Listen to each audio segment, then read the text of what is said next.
లేఖనాలు సెలవిస్తూ ఉన్నాయి. అయితే ప్రస్తుతం పరిస్థితిలో చిన్న పెద్ద వృద్ధులని లేకుండా ప్రతి ఒక్కరి జీవితంలో వినబడుతున్న మాట ఏంటి అంటే ఒత్తిడి ఎక్కువైపోయింది. నిజమే దేవుని బిడ్డలారా, నిజంగా ఒత్తిడి చాలా మంచిదండి. ఒత్తిడి ఉండాలి కూడా. మంచి ఒత్తిడి ఉంటుంది, చెడు ఒత్తిడి కూడా ఉంటుంది. ఒత్తిడి ఎలా మంచిది అవుతుంది అంటే, మన బ్రదర్స్ చాలామంది జిమ్లకి వెళ్తుంటారు. వాళ్ళు అప్పుడు ఏం చేస్తారు, పెద్ద పెద్దవి బరువైన సామాన్లు ఇచ్చి ఎత్తమంటారు, దాన్ని లాగమంటారు. సో అప్పుడు ఏమవుతుంది అంటే, ఆ బరువులు ఎత్తేటప్పుడు వీళ్ళ యొక్క మజిల్స్ మీద, కండరాల మీద ఒత్తిడి అనేది పడుతుంది.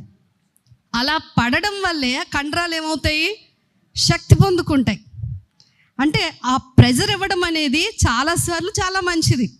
కొంతమంది ఎవరో తోస్తేనే కానీ ఏ పని చేయరు కదండి. ఎవరో చెప్తే తప్ప ఏ